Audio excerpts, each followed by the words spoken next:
안녕하세요, 로파잉입니다. 오늘은 방콕에 대해서 얘기를 해보려고 하는데요. 저렴한 물가에 하루에 100만 관광객이 방문했던 도시인 방콕이 현재는 밤 10시에 거리는 어두워졌고 노숙자 천막으로 가득 찼다고 하는데요. 저렴했던 물가는 서울과 크게 다를 게 없어졌고 순위에서 점점 밀리고 있습니다. 가성비 여행의 태국이었는데 이제 그 자리는 베트남이 차지를 하고 있고요.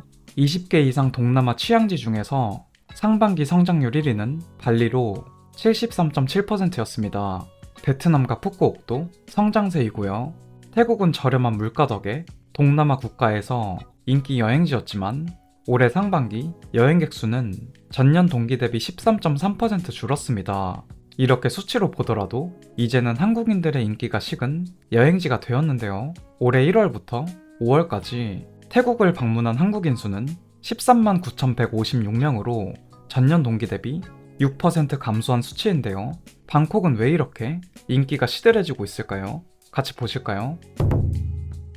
방콕은 한때 천국이라 불리던 도시였습니다. 저렴한 물가에 이국적인 풍경, 마사지와 망고, 그리고 사람들의 미소까지 2019년 기준 3,900만 명의 관광객이 찾아주면서 세계에서 가장 방문객 많은 도시였는데요.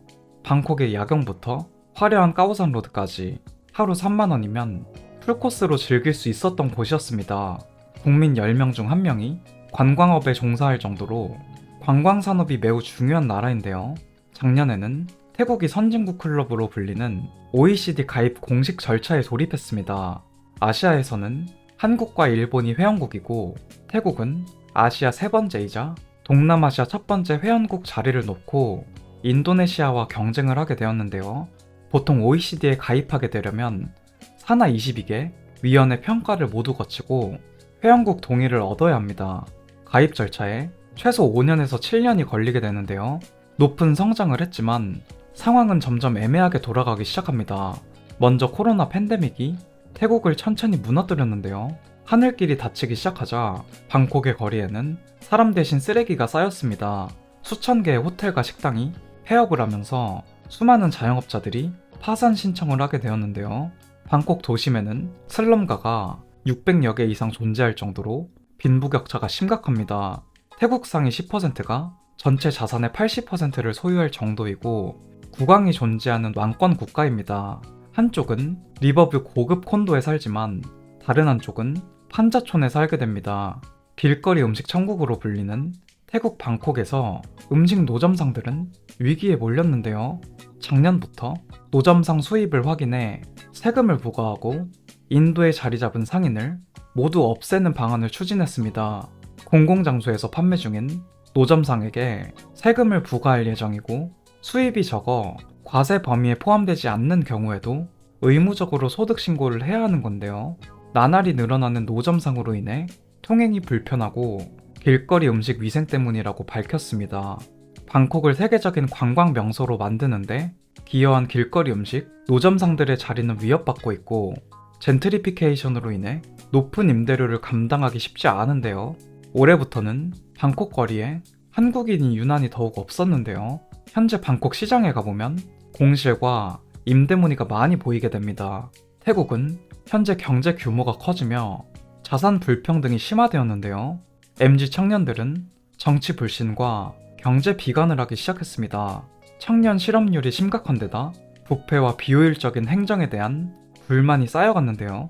수년간 급격한 경제 성장으로 인해 실업률 상승과 고물가까지 덮치니 청년들의 삶의 질은 하루가 다르게 나빠지고 있는 겁니다. 결국 이런 결과는 출산율 하락을 자초했는데요. 동남아 중에서도 유독 심한 나라가 바로 태국입니다. 합계 출산율은 1.0명으로 떨어져 한국과 싱가포르와 같은 초저출산 국가로 분류되기 시작했습니다. 2년마다 약 100만 명이 줄어들 것이라고 전문가들은 예상하고 있는데요.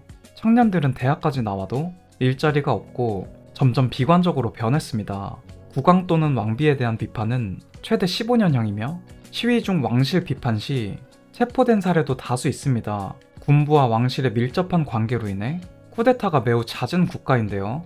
SNS에서 청년들은 제한적인 표현의 자유로 나라에서 검열을 받고 있습니다.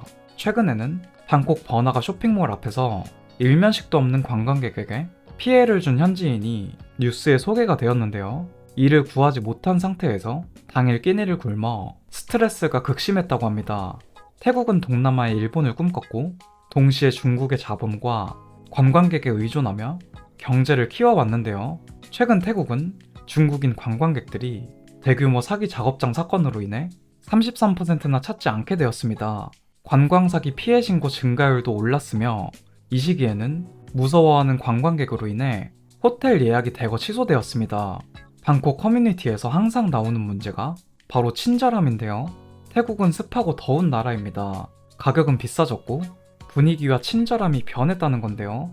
방콕에 있는 쇼핑몰 식당에서 밥 한 끼를 먹으면 9,000원 또는 만원이 나옵니다. 한국과 정말 비슷한 수준인데요. 유명한 빙수 또는 디저트 카페를 가게 되면 가격이 정말 비쌉니다. 방콕에는 세계 부유층이 모이고 거리는 깨끗해지길 원하지만 바가지는 정말 심한 나라인데요. 한 여행객이 쇼핑을 하고 짐이 무거워서 택시를 타셨다고 합니다. 그랩으로는 250바트 정도였으니 택시는 비싸도 300바트를 예상했는데요. 택시 기사는 계속 차가 밀리니 500바트를 부르고 결국 흥정을 통해 450바트로 가게 되었다고 합니다. 목적지로 가는 도중에도 계속 차가 막히니 화를 내면서 교통 상황도 모르고 너무한 거 아니냐는 식으로 오히려 손님에게 따졌다고 하는데요. 아이들과 함께 택시에 있었는데 너무 불편했고 다시는 방콕에서 택시를 이용 안 할 거라고 하셨습니다. 저도 방콕 공항에 도착해서 택시를 탄 적이 있었는데요. 비슷한 경험을 했고 그랩은 상대적으로 친절한 느낌을 받았습니다. 여행을 와서 이렇게까지 기싸움을 하게 되면 굉장히 피곤한데요. 택시 바가지는 어느 나라를 가더라도 있지만 방콕은 아무래도 도심이다 보니 더 심한 수준입니다. 카오산에서 툭툭이를 탔는데 말도 안 되는 가격을 불러서 70% 이상 할인해서 탔는데요. 정해진 요금이 없으니 일단 크게 가격을 부르더라고요. 가격을 조정하는 게 저는 참 스트레스였습니다. 여행하기에는 좋은 나라인데 환율과 고물가 때문에 한국인에게는 참 부담스러워졌습니다. 이번 연휴 기간 숙박 앱을 한번 봤거든요. 방콕이 현재 여행객 감소로 엄청 할인을 많이 하더라고요. 하지만 환율은 자꾸 오르니 메리트가 크게 없어졌습니다. 여러분은 방콕에 대한 추억이 있으신가요? 전 아직도 방콕의 야경이 아른아른합니다. 하지만 환율이 부담스러워져서 앞으로 가기 힘들 것 같은데요. 나중에 환율이 떨어진다면 다시 한번 가보고 싶은 여행지 중 하나입니다. 오늘 제가 준비한 영상의 내용은 여기까지입니다. 재밌게 보셨다면 구독 한번 부탁드리겠습니다. 감사합니다.